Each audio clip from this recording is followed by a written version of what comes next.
Alright, I can explain. Coming off of Home Safety Hotline's goblin-infested call centre, I realise some of the most fun stories I have encountered have been the ones you feel you have been given a peek behind the curtain of how something you might have no clue about usually actually works. And minimum wage, low stakes jobs have a certain comfort to them. Just following a set of instructions and reacting to customers leads to the perfect ground for interesting stories, from comedy, like in Kevin Smith's Clerks, to horror. Unsurprisingly, a huge subset of online horror stories are themed around supernaturally influenced menial jobs.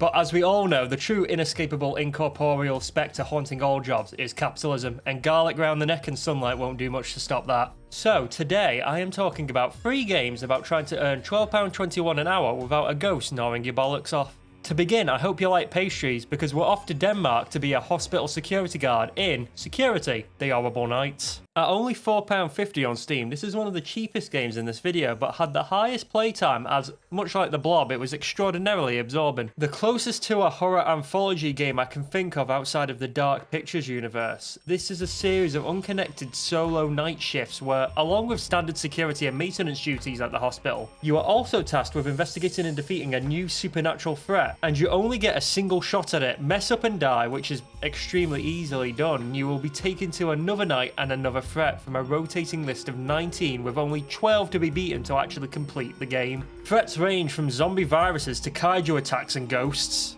and the only tools you have to defeat them are your CCTV feed, your torch, and the power of yelling hey. Yelling at objects is the only way to interact with them. From eating donuts to fixing leaks, all you need to do is yell, although it can be unclear sometimes what you actually need to yell at. My first shift goes terribly and I get cooked like a beef brisket after someone parks a Tesla in the underground garage, but I'm back on my feet for the next night and into the most straightforward case in the game. Our control of the CCTV gives us full vision of everything on each floor of the hospital, as long as there is still power, but it can only be accessed from your dinky security booth in the underground parking garage. Checking the security feed, we notice on the second floor some kind of new scanning device bathing a room in light when switched on by the doctor, and in a scare straight out of Resident Evil 2 we see something crawl past the window. After messing about a fair bit, we track the creature crawling up to the roof and spot it camping outside the door to the staircase. Now, not being completely dumb, I opt to take the lift, but arrive only to find a pile of dead birds where whatever that thing was once stood. Heading back to the security room, we catch the lanky bastard scoping out the custard creams in the cafe and hightail it to sort him out. Once we catch up to him, we find out we must have bought our torch from Alan Wake. And given he's American, I should be calling them flashlights. Or, actually, since this is a Danish game, I should be calling it a...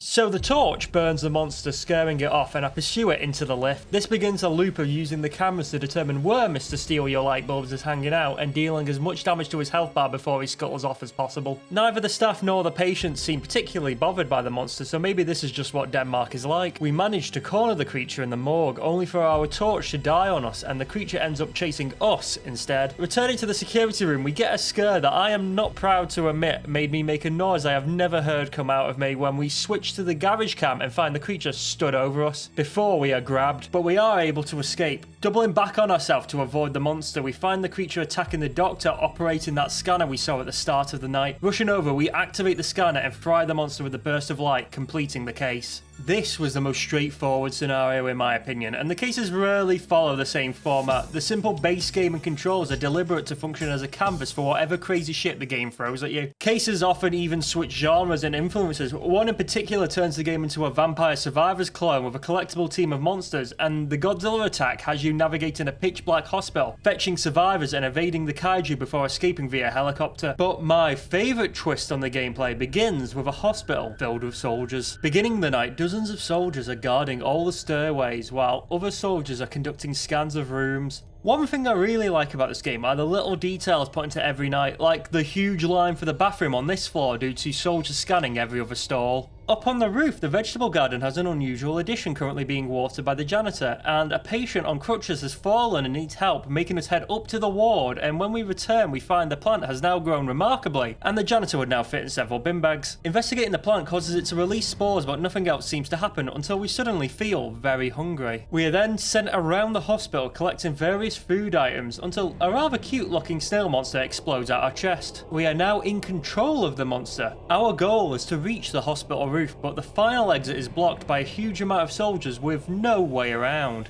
Luckily, the more patients, spores and soldiers we absorb, the bigger and stronger we get, so remembering the positions of all the soldiers and doctors from when we were running around for food earlier helps us in changing as we get stronger. Slightly disappointed heading into the maternity ward I couldn't eat any babies here, but that's just me. We sneak around armed soldiers and ambush them until we can successfully fight our way to the hospital roof. The anthology nature of the game means there are no checkpoints, so even if you go way into a night, the very low barrier to dying if you mess up means you will find yourself losing a lot of progress fairly often. But I do feel this does make the high stakes nights much better because you know the game isn't messing around and that unicorn will fuck you up if you let it. Another aspect of the anthology format the devs are taking advantage of is to add free DLC packs of new nights into the game. The first set released included nights by horror and folklore experts, and there is a coming set with fan concepts, and I hope they do even more. I wouldn't even mind paying for a larger pack. The simple base game really lends itself to experimentation, and I'd love to see how crazy they can get with it. Security Horrible Nights gets my total recommendation, and at such a ridiculously cheap price there's nothing to complain about. Now we are off to the Flannan Isles of Scotland to be a lighthouse keeper in Little Lighthouse of Horror.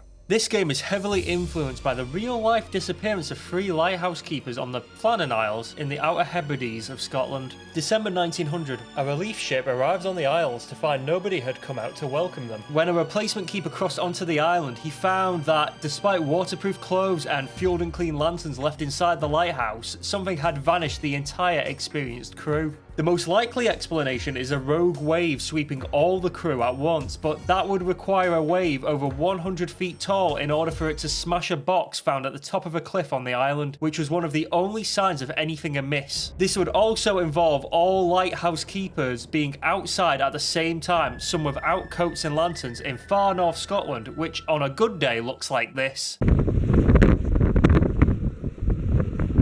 Little Lighthouse of Horror has us playing as a new lighthouse keeper tasked with taking over from the 3 missing ones. Costing £2.50 on Steam, Little Lighthouse of Horror is the developer's first release and is understandably a little bit rough on the edges, but again, the game is £2.50, you aren't going to be getting Resident Evil. The game itself is rather short, taking about 1 hour to reach the end state of your 42nd day at the lighthouse, but is rather difficult and has multiple endings depending on your actions during your 6 weeks. The gameplay here is managing your very scarce resources. You need to manage your performance as a lighthouse keeper, your food, warmth, sanity, and sleep.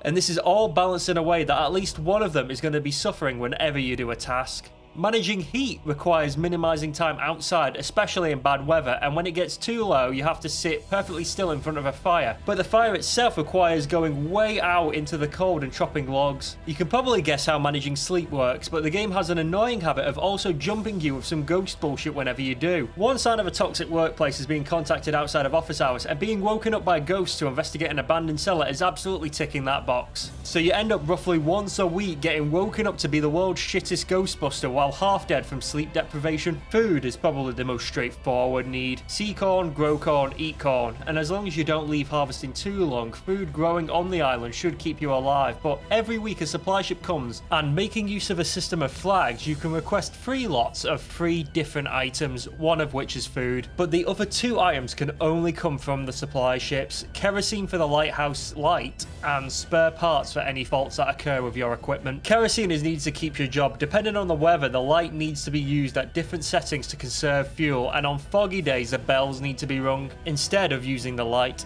Every ship that safely passes by without incident fills your job performance meter, while each one that gets damaged reduces it. You can also cheese the stat once a day by writing in the logbook, which lets you ignore a few poor bastards and let them run right into the rocks without much penalty. Like a lot of games, here sanity is basically brain juice that leaks every time you see a spooky thing, and must be refilled by reading books. It also essentially functions as your health bar when dealing with hostile ghosts. The story of the game is very simple, dealing with who your character was before he came to the island and the mystery of what happened to the keepers. As far as I'm aware, there are at least 4 endings for the game as well, which are based on your actions during the story events, as it is up to you how you solve the mystery of what happened on the island. Being the developer's first game, there are some technical issues, like this time I seemed to perform cellular mitosis and split into 2 while reading a book, or struggling to get on the right path when heading down the cliff, but nothing I felt was overly game breaking. It is now onto our final job and game. I hope you like getting abused by customers as much as the smell of rendering fat and oil because it is solo night shift at a fast food kiosk in Kiosk. Of all the games we are talking about today, Kiosk is probably the closest to an actual job simulation. It's couched in lo-fi PS1 tier graphics, and we need to take customers' orders, prepare them correctly, and try our best not to get stabbed. Controls and movement are first person, with your character swaying like he's been on the special brew before the shift. And the controls seem to lock occasionally, like Kiosk Man needed rebooting before fixing themselves, but besides that I encountered no real technical issues. One of the first things you do notice, and one of the first things I'll praise, is the sound design. The game is not quite quiet. It's the quiet of night where there are noises, but they are so occasional it instinctively makes you alert and on edge. Just hearing the diegetic sounds of me doing various tasks and outside the rain beating on the roof, it feels familiar yet really lonely.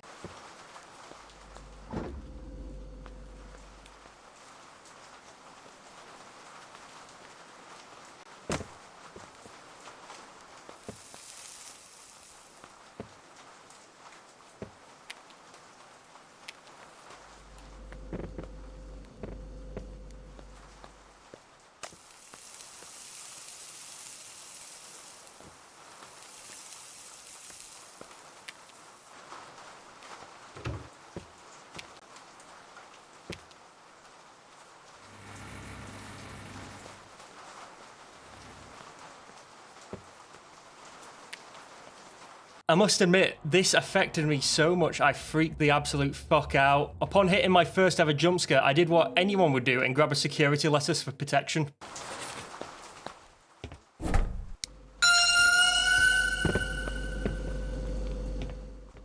And I don't get what it is, but something about the sound, graphics, and the immersion really made this game's scares mess with me. I got so thrown off by just the power going off at one point, I screwed this person's order up 3 times. It brought me back to, of all things, a PS1 puzzle game called Intelligent Qube. I had a demo disc of this as a kid, and it scared the actual Christ out of me. Besides your basic W, A, S, and D for movement, all tasks are performed with one button. You left click to pick up and left click again to throw. Throw knife at onion to chop onion, throw onion on burger to add onion. It's like food technology class in a comprehensive. There is an art to throwing items. Eggs and pancakes all come on plates that if you don't laser target pixel perfect throw it onto the serving area will smash and screw you over. And as I learned, you absolutely can miss throwing a customer their order and launch it straight into the bushes behind them. The various items on the menu are found in a cookbook, and while all you start with is the grill and drinks fridge, eventually you'll be juggling a coffee machine, salad bowls, pancake mix, and even a deep fryer, as the cunt in charge is constantly buying new equipment for the kitchen. You have a whiteboard for tracking orders, and the pens do come in handy when the isolation gets the better of you and you go a bit snooker loopy.